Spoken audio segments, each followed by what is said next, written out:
માણસને માણસ તો ઉપયોગ થાય, કારણ કે કંઈક સ્વાર્થ હોય કે આને આપણે મદદ કરી કોઈક દી કંઈક કામમાં આવે. બાકી અબોલ જીવ હારે જ્યારે આવો પ્રેમ, આવી લાગણી, ખરેખર ધન્યવાદ છે.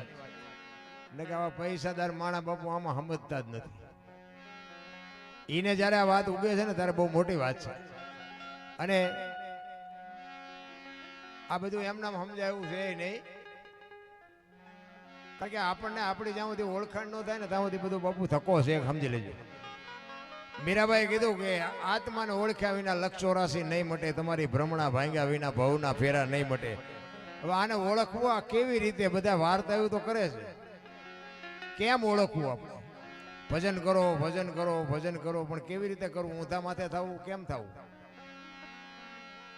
એમ નામ સમજાય એવું નથી. એના માટે બાપુ સદગુરુ જોવે. સદગુરુ સિવાય તમને આ કોઈ શાન મળે નહીં. કોઈ યુનિવર્સિટીમાં, કોઈ કોલેજમાં, કોઈ નિશાળમાં કોઈ ભણાવતું નથી આ. પણ તમારા ખાતામાં કંઈક બેલેન્સ પડ્યું હોય, તમારા માતા પિતા કંઈક સંસ્કાર આપે, અને જો એવા સદગુરુ મહારાજનો બાપુ જો ભેટો થઈ જાય તો મેળ પડે એવું છે. બુદ્ધિનો, વિજ્ઞાનનો વિષય નથી. બુદ્ધિ અને વિજ્ઞાનથી બાપુ જો ઈશ્વર રીતતો હોય તો અખિલ બ્રહ્માંડના માલિકને જલાની ઝૂંપડીએ, વીરબાઈ સગાળસાની ઝૂંપડીએ, મોરધ્વજ રાજાની ઝૂંપડીએ, સીબી રાજાની ઝૂંપડીએ પૈસાથી નો આવી શકે. ખોટી વાત છે. 32 ભાતના ભોજન મૂકી અને બાપુ વિદુરની ભાજી જો મારો નાથ જમતો હોય તો પ્રેમની વાત છે. પ્રેમને વાચા હોત તો જગત જોગી બની જાત, હલકીને હિમાલય જાત. પછી ભગવા બેરી ભૂદરા, પ્રેમથી ન જ પ્રેમેશ્વર પ્રગટ થાય છે. પણ એની માટે સદગુરુ જોવે. સદગુરુ વિના બાપુ આ કાંઈ શક્ય નથી. ગુરુ છે ને, ગુરુની બાપુ જરૂર પડે 100%. ગુ છે ને અંધકાર છે, રૂ છે પ્રકાશ છે. અંધકારમાંથી પ્રકાશમાં હજી આપણે 90% અંધારામાં જ છે. 10%નો થોડોક સુધારો થયો છે. અને આ 10%માં જો થોડુંક વધી જાય તો વાંધો નહીં, નકર આમ નામ 10%માં 10% વ્યા જાવ. 10% જ.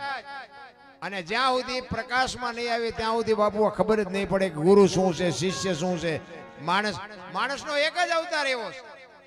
84 લાખ યોની છે, એમાં અવતાર માણસનો એક જ એવો છે કે બાપુ બધું બનાવી શકે.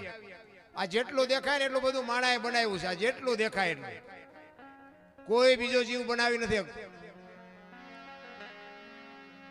તો માણસની બુદ્ધિ કેટલી? તો ઈશ્વરને મેળવવો એ કઈ મોટી વાત હતી, પણ કરવું નથી. મુદ્દો ઈ છે, હાલતું થવું નથી. મુંબઈ આપણે જોવું છે, મેળ ન પડે ભાઈ. મુંબઈનો રસ્તો બાપુ સદગુરુ બતાવે કે અહીંથી અહીં જાય, અહીંથી અહીં જાય તો વહેલું મોડું મુંબઈ આવે. પણ અહીં બેઠા બેઠા કહે મુંબઈ આવશે, મુંબઈ આવશે, બાપુ જિંદગીમાં ન આવે. એમ સદગુરુ કે ઈ શબ્દ ઉપર ભરોસો હોય. સતગુરુ છે ને, સતગુરુ આપણા ઈ 7મા ગુરુ છે. 7મા 6 ગુરુ આપણે ગયા પહેલા, 1 2 3 4 5 6 પછી 7 આવે ને. સતગુરુ 7મા ગુરુ છે. પેલો ગુરુ કયો છે? તમારો અને મારો બાપુ આ દુનિયામાં જન્મ આપે ને, જનેતા છે તમારી મારી જે માં છે. જોકે અત્યારે બાપુ મા બાપ જ કોઈને ગમતા નથી. મા બાપ ને કે આશ્રમમાં મૂકી આવો. બાપુ કોઈ દી ગાડું ન હાલે જિંદગીમાં. જેને મથવું હોય ને મથજો. હું તો જાહેરમાં કહું છું, એક જીવતા જાગતા જો ભગવાન હોય, જીવતા જાગતા જો એનું મોઢું જોઈ અને આ જીવનમાં બાપુ આનંદ કરવાની જો એક ચીજ હોય, એ તમારા મારા માતા પિતા છે બાપુ. એને આશ્રમમાં મૂકી આવો. પછી બાપુ જિંદગીમાં કાંઈ રહે જ નહીં. બાપુ મથવું હોય ને મથી લેજો. પેલો ગુરુ છે ને એ જ આપણો માં છે, આપણી જનેતા છે. એ પેલો ગુરુ છે. આપણા પિતા છે ને બીજો ગુરુ છે. જન્મ થાય ને ત્યારે ગળોથી પાય ને 3જો ગુરુ છે. અક્ષર જ્ઞાન શીખવે એ 4થો ગુરુ છે. ધંધો શીખવે એ 5મો ગુરુ છે. કંઠી બાંધીને કાન ફૂકે ને 6થો ગુરુ છે. અને તારું મારું મટાડીને બાપુ ગોળ બંગાળનો રાજા ગોપીચંદ ને 92 લાખ માળવાનો ધણી ભરતરીને દુનિયામાં પુગાડી દે ને, એને સદગુરુ કહેવાય. આપણે એક ગુરુના ઠેકાણા નથી. આપણે શું ગુરુની વાત કરી ભલામણ? અને ગુરુ ગોતવા ક્યાં લ્યો? આની કઈ દુકાન હોય? ક્યાંય મોંઘા મળે છે, સારા મળતા છે, ક્યાં ગોતવા? આખે આખા કપાળ રંગ્યા હોય, ઢીસણ સુધી ડેરખા હોય, આપણે હાલ્યા જતા હોય હાથ કરે, હે ભગત ખડા રે તેરા બેડા પાર કર દો. તમે રોટલા આટું વંડિયું ઠેકો, શું અમારા બેડા પાર કરો? એનું કામ નથી નારાયણ. પણ મહાપુરુષો કહે છે તમારું જેથી ભજન પાકે, જે મહાપુરુષો તમને કહે છે એ ભજનના બાપુ રસ્તે હાલા જાઓ, પછી જેથી ભજન પાકે તેથી ધોળા લુગડામાં ક્યાંક આંગળી પકડનારો મળી જાય છે. ગોતવા જે કોઈ દી ક્યાંય નહીં મેળાવે. ગોતે છે, આખી દુનિયા ગોતે છે. ઘણા તો પૈસાથી ખરીદવા નીકળ્યા છે કે અમારું ભજન કરી નાખજો, 5 લાખ જોતા હોય 5 લાખ આપી દે. લો એમાં પતે, કારણ કે આ વિષય જ નથી. પોતાને જ્યારે જાત મહેનત તમને, કારણ કે તમે ખાવ તો જ તમે ધરાવો, હું ખાવ તો હું ધરાવ, હું ખાવ ને તમને ભૂખ મટે એવું ન હોય.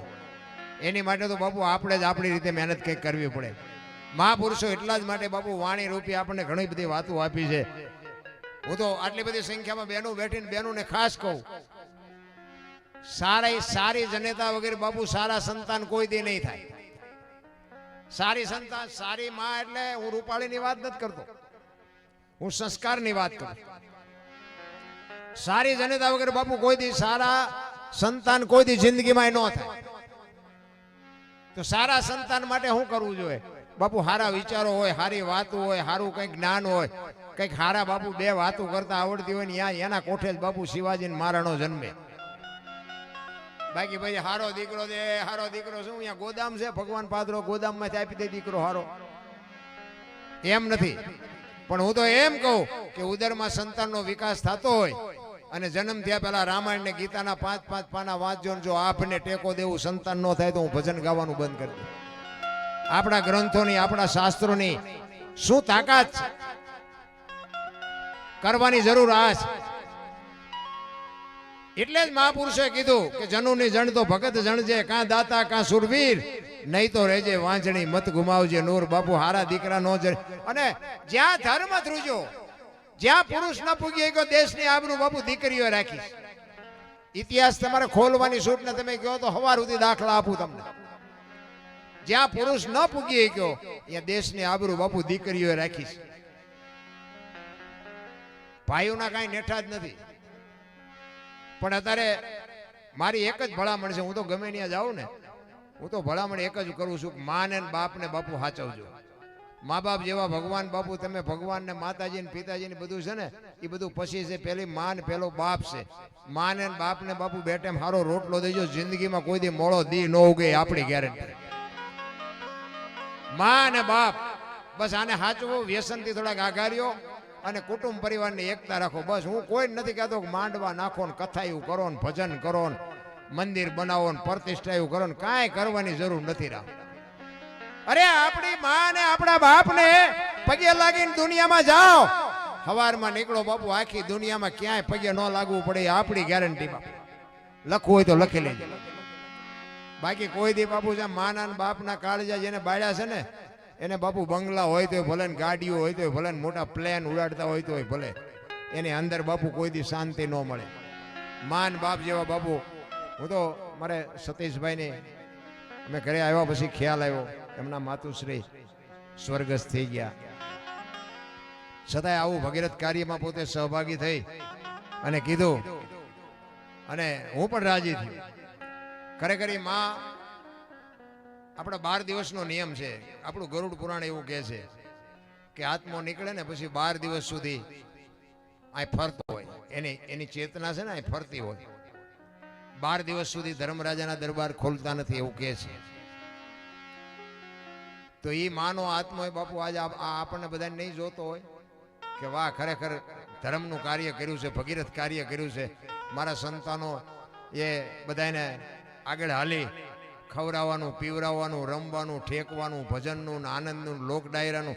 ખરેખર બાપુ એ માના આશીર્વાદ બાપુ તમારી મારી માથે એ અત્યારે આમ ખમા ખમા ખમા કરતી છે. માં ચેતના બાપુ તમારી મારી 12 દિવસ સુધી, 12 દિવસનો નિયમ એટલા માટે છે કે મા અને બાપ એ તમારી અને મારી માટે કાંઈક બાપુ સંઘર્ષ કર્યા હોય જીવનમાં.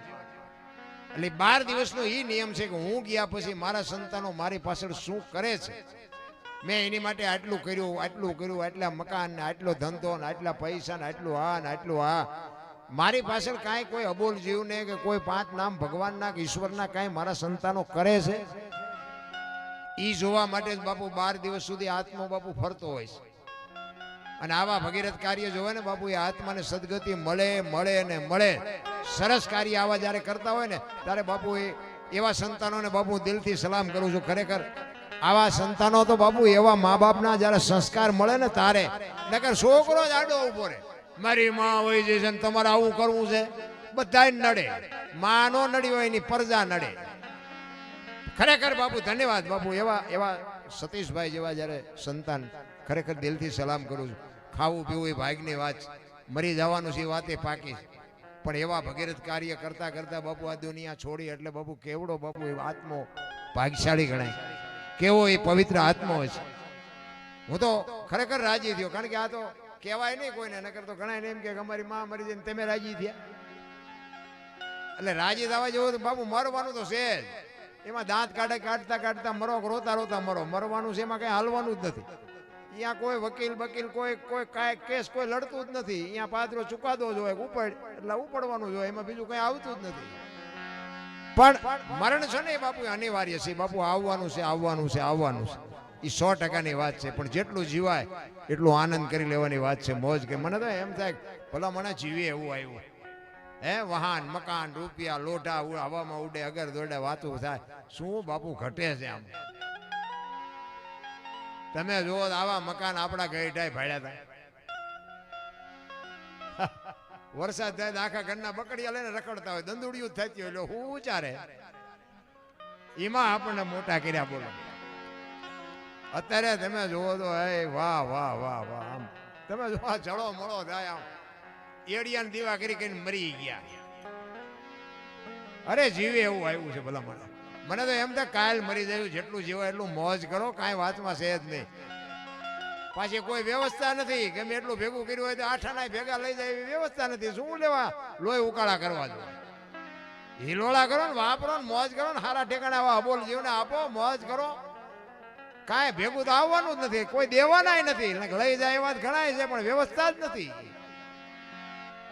અમુક અમુક છોકરાને ખાવાય નથી રવા દે એવા, પણ એ વ્યવસ્થા જ નથી. હા જે આ છે ને એ, અને આ બધું જેટલું છે ને એટલું આપણે ચોકીદાર છે ભાઈ, માલિક નથી કોઈ. માલિક હોય તો ભેગું આવે, માલિક નથી. આ તો રિટાયર થાય ને છોકરા આવે, છોકરા રિટાયર થાય એના છોકરા આવે. આ બધું નોકરી જેવું છે, આમાં બીજું વાતમાં કાંઈ છે નહીં. મને તો એમ થાય કે હવામાં ઉડે એવો સમય મળ્યો છે. આપણા છોકરા કાજુ બદામની ઓગઠ કરે, બોલો આપણને પારલે નથી જડ્યું. જીવે એવું નથી તો એ બધા રોવે જ છે, અમારી પાસે આ નથી, અમારી પાસે આ નથી. મરો નો હોય તો. અરે થીગડા ઉપર થીગડા દઈ દઈને મરી ગયા આપણા ગઈઢા. પગમાં સારું જોડું નથી જડ્યું, 2 ટાઈમ સારો રોટલો નથી જડ્યો, પણ બાપુ તોય નીતિ નો ચૂક્યા. અત્યારે તમને કહું મૂક્યાનો માર્ગ નથી, તારા નકરું જુઠ્ઠું જ બોલે. અમારી પાસે કઈ છે જ નહીં, અમારી પાસે મરો કઈ ન હોય તો. એમાં બાઈક મોબાઈલ આવ્યો, આપણે હાલો ચા છો કે મુંબઈ છો, વંડી આડા ઉભા હોય. બોલો નકરા રાંગા મારે જૂઠું જૂઠું જૂઠું. પછી કે હું નડતું હોય છે? પછી દાણા જોર આવે, દાણા જોર આ મેળ પડે. કાંઈ જોર આવવાની જરૂર નથી. મને તો એમ થાય ભગવાનના 4 હાથ માથે છે કે અત્યારે આ દુનિયામાં આપણે જીવવી ભલા મને. પણ હવે જીવતા આપણને ન આવડે ના. નારદજી એકવાર કૃષ્ણ ભગવાનને કીધું કે ભગવાન આ તમે બધી સંપત્તિ આટલી બધી આપી, પણ આ દુઃખી શું કામ કરો છો? કે આ માણસો દુઃખી કેમ છે? એ કે હું કોઈને દુઃખી કરતો નથી, એકાબીજાનું જોઈ નથી શકતા એટલે દુઃખી છે. એકાબીજાનું જોઈને જ દુઃખી થાય છે. બાકી મેં તો બધાને ગાડીઓ બંગલાને આપ્યું, હું ક્યાં કોઈને દુઃખી કરું? અને વાત એ સાચી નથી. કોકને સારી ગાડી હોય કે મારે જેથી મેળ આવશે, એટલે ભાઈ આવી જાય છે, શાંતિ રાખીને હું કામ ને લોહી બાળે. ઈ કમાય જેટલું પેલા એ વાત તો કહી. કોઈ સારું બાપુ કોઈ જોઈ જ નથી. એટલા માટે મહાપુરુષોએ ઘણી બધી વાતો કરી છે. હું તમને મોજ કરાવી, પણ એકાદ ભજનની વાણી લઈ લે. કારણ કે સદગુરુ જેટલા મહાપુરુષો થયા ને બધા સદગુરુ ચરણે જ બોલ્યા છે. સદગુરુ ચરણે જેઠીરામ બોલ્યા, દાસી જીવણ બોલ્યા, મીરાબાઈ બોલ્યા, નરસિંહ મહેતા બોલ્યા. સદગુરુ ચરણે જ બોલ્યા. કોઈ નથી કીધું દરબારના ચરણે, પટેલના ચરણે, ભરવાડના ચરણે, એમ કોઈ નથી બોલ્યું. સદગુરુના ચરણે. પછી સમાજ કોઈ બી હોય, સદગુરુ જેને મળ્યા અને આંગળી પકડી અને આ કાંઠે બાપુ બારવટીયો હોય, કચ્છનો બારવટીયો જેસલ જાડેજો સતી તોરલ મળ્યા, આ કાંઠે બારવટીયો હતો ને હામા કાંઠે બાપુ આ દુનિયામાં પીર કરીને પૂજાવી દીધું. આ સદગુરુની તાકાત. મને જો આ દુનિયામાં માળા બનાવ્યો હોય તો મારા સદગુરુ. એટલે કે આપણો જેસલ કરતા ઇતિહાસ ખરાબ છે. આપણે જિંદગીમાં સારું કામ કર્યું જ નથી. અને એમાં આપણો ધંધો ખટારાનો ડ્રાઈવર હતો. મારો પરિચય તમને આપી દઉં. ખટારાનો ડ્રાઈવર તો 19મી કોમ નો કહેવાય. ઈ અહીં હોય અને તમે બધા હેઠે બેઠા હોય ને અમને ઉપર ચડાવે. આ સદગુરુનો પ્રતાપ છે. અને આપણે બાજવા ઝઘડા સિવાય કઈ કર્યું નહોતું. તો અત્યારે આ બધી ડઈ વાતો કરી છે. આમ કરાય ને આમ કરાય. બાકી તો આ અમુક આ બધું લાઈવ હાલતું છે ને અમારા અહીંયા એ વખતના બધા મિત્રો જોતા છે વાળું નહીં કર્યું હોય. ચા જઈને બેઠો છે એટલા બધા ભેગા કરી. પણ બાપુ જે સમય આવે ને વળતા ન આવડે એને માણા ન કહેવાય. સમય આવે ને વળી જવાય ગમે એ હોય.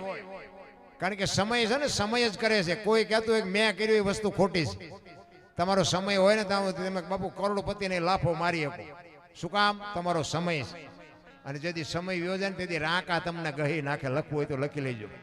સમય બડા બલવાન નહીં પુરુષ બળવાન. કાબે અર્જુનને લૂંટ્યો હોય ધનુષ ને હોય બાણ. એક ગાંડીવની પણસ પકડી અને આમ છૂટી મૂકે એટલે કુરુક્ષેત્રના મેદાનના પડ ધ્રુજે એવો બાપુ બાણા વળી અર્જુન ગાંડીવ ખંભામાં. અને હસ્તિનાપુર થી જેથી દ્વારકા જતો હતો ને તેથી ગાંડીવ ખંભામાં જ હતો તોય લૂંટાઈ ગયો. શું કામ? સમય વિયો ગયો. સમયની બલિહારી છે. આ તમે ઘણા બધા ભેગા થઈને આ બધું આયોજન કર્યું હોય પણ કોઈ એમ કહેતું હોય કે મેં કર્યું એમ મનો રહેતો. એ સમય જ કરાવે. અને સમય ન હોય ને તો બાપુ એક વંટોળિયો આવે ને આ માંડવા બધા ઉડાડી મૂકી. તમે એનું પકડી ન હતું. સમય જ બાપુ કરાવે છે. કોઈનું કાંઈ પણ હાલતું હોય ને આ અમારો અત્યારે સમય આવ્યો. અત્યાર સુધી ધોકા ફેરવા અમને કોઈ સાંભળતું જ નહોતું. પાડોશીએ નહોતા સાંભળતા. હામા ગામમાં સાંભળે છે. અમને એવું થાય કે અમારો સમય આવ્યો. એટલે સમય આવે બધાનો આવે પણ સમયને બાપુ સાચવતા આવડવું પડે. સમયને જીરવતા આવડવું પડે. એટલે મહાપુરુષો કહે છે. એક સરદાર બાપુ એની વાણીમાં કહે છે. કારણ કે ગુરુમુખ વાણી છે ને તમે બધા ગુરુમુખી છો ને એટલે મને એવું લાગે ગુરુમુખી છો તમે.